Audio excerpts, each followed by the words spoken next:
Coming up on today's episode of Fringe Parade. The world elites plan on implementing a cashless society with a one-world digital currency for total control over the population. So I did the same. I set my drumstick out on the kitchen counter at room temperature for 24 hours, and it did not melt. It seems our friend the Mothman has returned, but this time he's not been seen in Point Pleasant, West Virginia, but brand new sightings have occurred at the O'Hare International Airport in Chicago, Illinois. And so we opened up the envelope, and inside it said Mars, 1 million years BC. See, these were all GPSs that they read to me while I was in the box.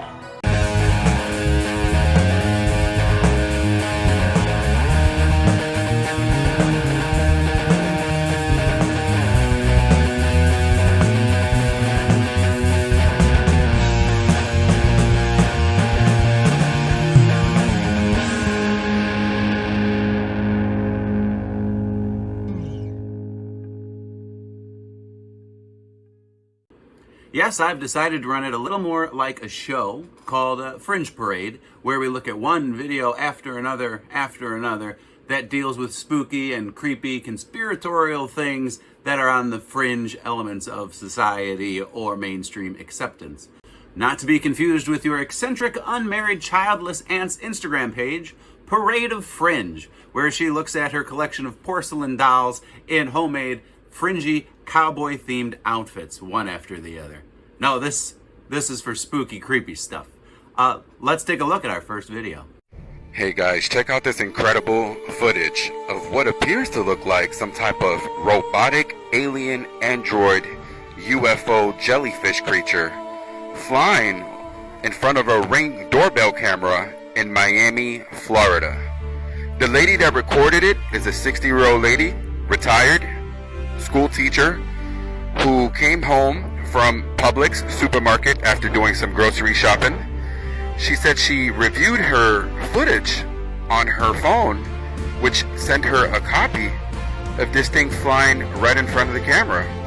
Now, whatever this thing is, to me it looks like a alien, some type of gray, but a robotic version. What do you guys think this is?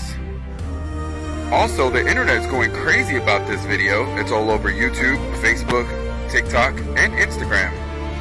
I've never seen anything like this in my life. I know a lot of people are going to say it's not real, but I believe it is. Check it out, guys. Don't forget to share, like, and support the page. Two things. First of all, that doesn't look like a video. It looks like a series of still images, which kind of raises my eyebrow a little bit.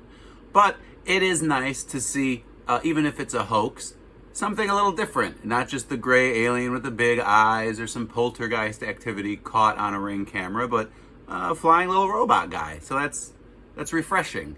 The second thing is, it is nice to see the xenomorph from Aliens practicing bicycle safety with his little helmet there. That's good. It's a good example for all the young conspiracy theorists out there. Safety first. Always wear your helmet. Interestingly enough, there is another video that seems to show something almost identical to this guy that's coming out of Area 51. Let's look at that video, compare and contrast. Check out these amazing images captured by a 17-year-old with a drone. Standing near Area 51, he managed to capture a couple of UFOs on different properties, but his most mysterious UFO capture happens to be the jellyfish UFO, which we're looking at on the screen. This has been a mysterious UFO that people have been seeing in Las Vegas, Nevada, as well as Afghanistan.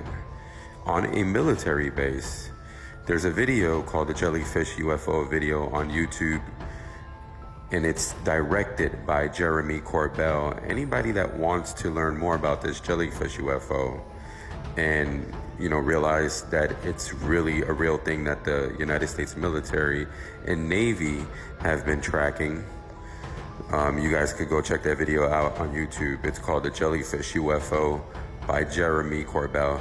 What do you guys think about this video? Comment below. Okay, so that's pretty clearly the same little robot guy. And the fact that he keeps saying video and there's only stills and it's uploaded to the same account, makes me really think it's a hoax. I'm sure there's something in any video footage that gives it away as a hoax. Perhaps it's the sound of an obvious drone, or perhaps they're just taking this thing, throwing it in the air, and then taking a picture. I doubt an alien or robot, whatever it is, some kind of weird entity would appear right outside the public gates for the Area 51 compound. That would be very careless of the military and of aliens, I think. So I'm going to say hoax on this one until I see any real video evidence. So let's look at another video, huh? The world elites plan on implementing a cashless society with a one world digital currency for total control over the population. And I'm going to show you some of the predictive programming that has been telling us what the one world currency will be. Now, this is the cover of The Economist in 1988, and there is a lot of things to dissect here. First, it says, get ready for a world currency. And as you can see, the cash is burning right here and the phoenix is rising from the ashes. This symbolizes new beginnings, aka the new world currency. Now, in the middle of the phoenix, you are going to find the logo for XLM or Stellar. If you guys didn't know, XLM or Stellar is a digital currency. Now, we also have Phoenix written on the coin, and XRP is greatly associated with the Phoenix. Now, if you guys aren't aware of what ISO 222 is, this is legislation that implements digital currencies into our financial banking system. And these are some of the compliant coins. XRP and XLM is included. Now, in the movie Interstellar, they have the XLM or Stellar logo. And on the other movie color, they actually highlight the word Stellar. This is another form of predictive programming. Now, XRP has already been implemented into many financial banking systems, and it will be the future for international bank payments. Now, this isn't financial advice, but I think that the best way to prepare for this would be to load up on some of these ISO 222 compliant coins. I would also highly suggest loading up on precious metals like gold and silver. And remember, cash is the only thing that they cannot track. They want to get rid of it. Peace and love. Oh, yeah. Yeah, they're definitely coming for your cash. That's happening. Eventually, slow and steady wins the race, but a cashless society is pretty clearly an end goal for the banking cartels. You've already got the euro implemented in Europe. There's talk, speculative, but talk of making the Amero here in North America. That would combine the US dollar, the Canadian dollar, and Central American money, most notably the peso, all together in the Amero. He seems to think the global currency will be crypto coins. Maybe it will, cryptocurrency. Maybe they'll combine the Amero and the euro all together. Who knows? It probably won't happen in our lifetime, but your kids, Marty, something's got to be done about your kids. They're not resisting a cashless society and a global one world currency. So just keep an eye out for that. It's coming. Next. It seems our friend the Mothman has returned, but this time he's not been seen in Point Pleasant, West Virginia, but brand new sightings have occurred at the O'Hare International Airport in Chicago, Illinois. Check this out.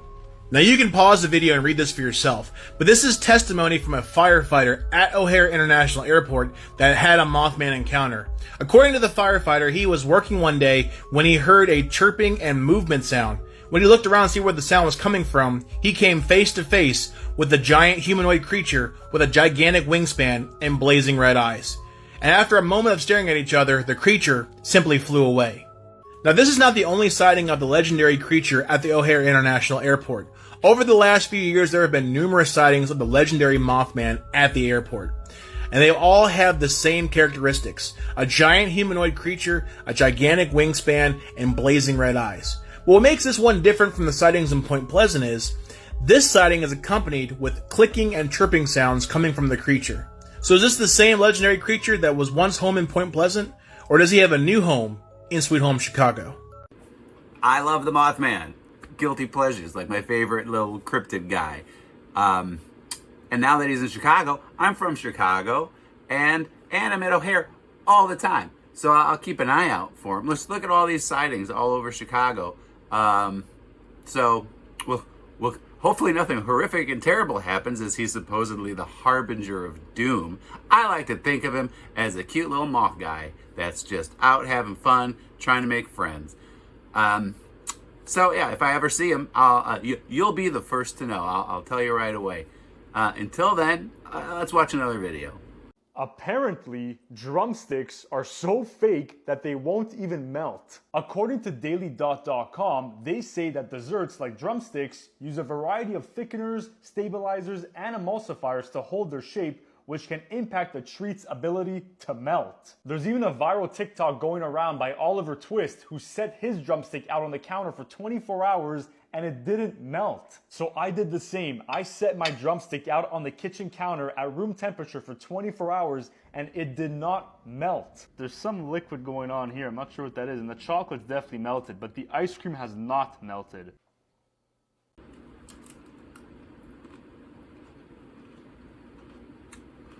Ah, crap. That's disappointing news.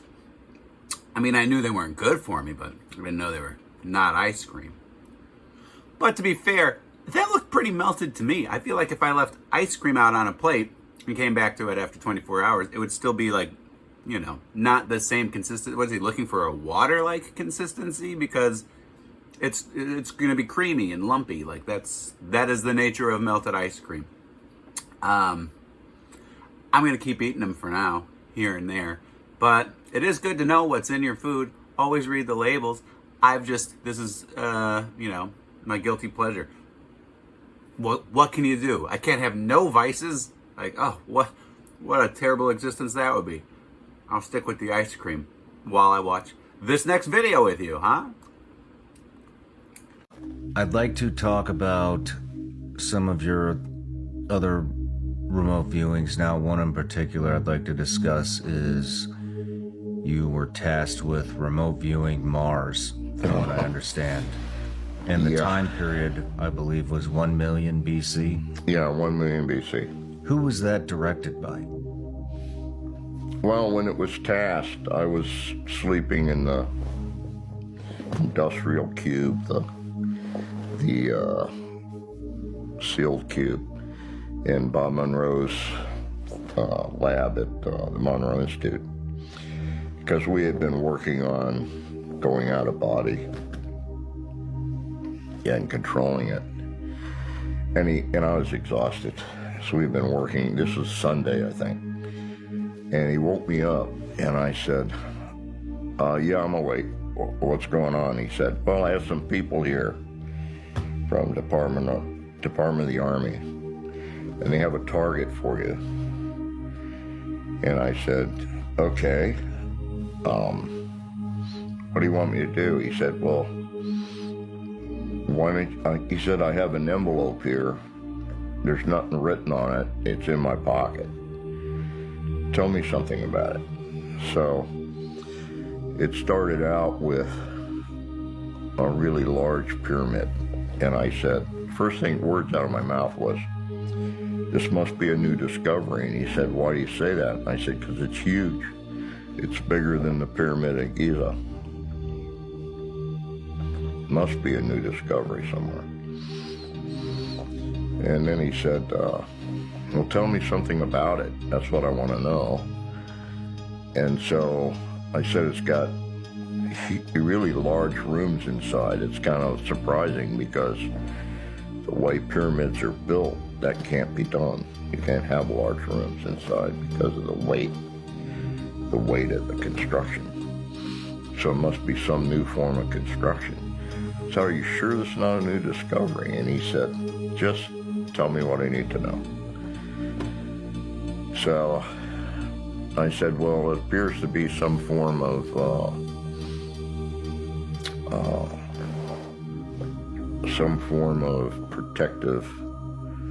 protection of survivors of some cataclysm. And they're in stasis. They're waiting for somebody to come." I said, "But I think it's too late. I think they're all dead." And he said, "Why do you say that?" And I said, "Because I feel like the messages I'm getting are like leftover mental images, things that they pass differently from normal or something like that." So he asked me some other question. He moved me around in the target and asked me some other questions, I think. And it turned out there were 6 specific targets that I was given in that particular case. And all 6 of them I described exactly what was standing there. And when I say that, I mean what was also pictured in negatives by JPL, Jet Propulsion Laboratory, California. And so I finally said, it's like a special race of people or something. I'm getting humans just like we are, but I'm not so sure they're humans like we understand humans, because they're way bigger. So what do you mean? I said they're like 10 feet tall, really huge, but they're proportionately the same and very human-like. So I don't know what's going on here. I said, and the sun looks really weird. And he said, I don't care about the sun. Tell me more what's on the ground. So he was being a pretty good monitor at the time. And so we basically finished the whole line of it. And I came out. And I said, what's going on? And I was introduced to these people. And the guy that had brought them was Fred Atwater, my old training officer. So this was, as far as I was concerned, was an active mission, because we were still doing remote viewing with the project. And so I said, so where is this? Is this a new discovery or something? And he says, well, Bob's got the envelope. It has a target identified in it. And Bob said, oh yeah, I got it right here. And he pulled it out of his shirt pocket and just opened it up as an envelope. Nothing written on it. And so he opened up the envelope, and inside it said Mars, 1 million years BC. And I said, wow. I mean, what are you going to say? But everything that's actually on the ground, I described. There is what I decided to do was, the next time I was in California, I was going to go by JPL and get copies of the negatives, because somebody said, oh, it's all BS. And I said, no, I think they're pictures, specific pictures for the different GPS locations. See, these were all GPSs that they read to me while I was in the box. The GPSs, in my mind, were for Earth. I never heard of GPSs for another planet. It turns out every planet in our universe has got GPSs that match the Earth's, because they're all spherical, as well as the moons and everything else. So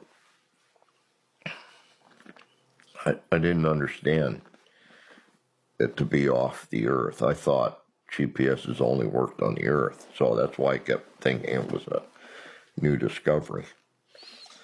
But it turned out I went to JPL, and I walked up to the counter, and I had the actual card that had the GPSs written on it. 6 or 7 GPSs. I think there were 7, and I just didn't do the 7th because I was too tired. I worked on it for maybe an hour and a half, and I was tired anyway from working all day.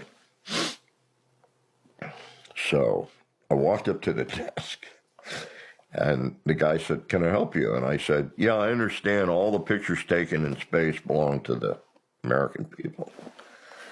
And he said, of course they do. It's taxes paid for them. I said, okay, I'd like to see all the pictures for these GPSs. And he took one look at the card and said, oh, that's the old city on Mars. All right, when it comes to psychic stuff, remote viewing, telepathy, telekinesis, I think 99.5% of people claiming to have these abilities are just bullshit artists trying to scam people out of money. But Is it ever at all possible? Maybe. This guy, he claims to have been part of the CIA project where they looked into remote viewing, and the CIA found that even though a statistically significant effect has been observed in the laboratory, it remains unclear whether the existence of a paranormal phenomenon, remote viewing, has been demonstrated. So it kind of sounds like they did have some success, but not enough to pursue that area of research when it comes to military applications. Kind of like a batter in the major leagues. You can be the best batter ever, but you're still going to strike out sometimes. And with consistency like that in regards to a military operation, you just can't have it. So that doesn't necessarily mean it's not real. It just might not be consistent. Darren Brown, watch some Darren Brown. He does a great job of exposing the frauds that pretend to be psychics. He's great. Anyway, another video, please. So you think the Devil's Tower is a giant petrified tree? Well, are you sure about that? Because I thought the same thing at first. And now, with an open mind and presented new information, I think it's something very different. And when you do a quick YouTube search and there's tons of information about it being a tree, that should cause you to question it. And I've done multiple posts talking about how the Devil's Tower is a giant petrified tree. So believe me, I was there. But this information that I'm going to provide you, I think there's going to be no doubt of what it really is. So because it never resonated 100% with me that this was a giant petrified tree, I decided to do what I do. And I checked it out, and I checked out the surrounding area. And you might not see it at first, but you will. So I want you to look right here. Here's the Devil's Tower, and I want you to look right here. It looks like a giant alligator snout to me. And stick with me, because I'm going to show you a lot more. Because alligator head and even eyes, and when you zoom in, you can see something that looks very similar to an alligator's claw. So similar, in fact, that it's almost undeniable. And when you look back to this alligator head all across here that I was outlining, and you compare it to an alligator's head, it even has an alligator eye right there. And when you do another side-by-side of the full alligator claw, even with the scales here, and you compare it to what we see in the Google Maps, there's no denying what that is. So at this point, if you're still with me, you might be asking yourself, well, what part of the giant alligator from before the flood would have something that looks like the Devil's Tower? Well, did you know that ancient alligators had horns? I just happened to find a lovely little article talking about how extinct horned crocodiles, basically an alligator, has a new spot in the Tree of Life, and that they used to exist, and that there are actually still horned alligators and crocodiles. And not only that, but that these small horns are often found behind their eyes. And it just so happens that the Devil's Tower matches up pretty close to where their behind their eyes would be. And have you ever actually looked at the curvature of the Devil's Tower? Because to me, that's not a tree. That's a rhino horn, and it seems to have a very similar curvature. And not only that, but a rhino horn also has very similar patterns as the Devil's Tower, and a very similar base. So similar, in fact, that when you compare them side by side in each of those instances, it's hard to deny what this actually is, especially when you look at the geography in this giant alligator head. Now, what I do want to show you is that I think this alligator's claw is actually over here, and that there's another alligator that died right on top or above him, and that's the one whose claw I'm showing you, just so you get the full picture. So the question is this information provided to you in this video outweigh what you thought you knew? And if it does, are you able to adapt a new truth? Or are you too close-minded because you already know that's a petrified tree, just like you knew you lived on one of these? This was all for entertainment purposes, of course. I know the Devil's Tower is just a volcanic rock formation that happened over millions of years, and not at all a horn growing out of an ancient, giant pre-flood alligator.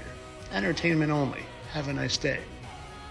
I'm thinking of starting a new segment on this show, just recently inspired by that clip, called More Viewers, Less Brain Cells, where we look at people that are making just the most ridiculous, preposterous claims, and they're all people that are doing better than I am on this platform. So, yeah, that's the idea. He thinks that that it was a giant alligator, perhaps, that created the Devil's Rock. If you were to have an alligator that big, do you know what it would have to consume calorically in order to continue to maintain its existence? It would have to take like a bite out of the earth every day in order to meet its caloric needs. That's just insane. In fairness, he does tag the video #satire, and he does give that little speech at the end. But I think we all know what he really thinks, I think. Hey, did you think I wouldn't notice how adorable and cute you are today? Oh, you're just the greatest. Oh, also, hey, while you're here, maybe you could hit that subscribe button for me if you like the video. Look how far you're into the video. You might as well subscribe. I try and put out 2 of these a week. I try to. I have less than 500 subscribers. I'm just trying to start out here, so get in on the ground floor maybe. It would be appreciated. Like, subscribe, engage, comment, all the things that would help the algorithm. Help me help you. Make so you can watch these videos. It'll be great. I appreciate it, and until next time, stay creepy, y'all.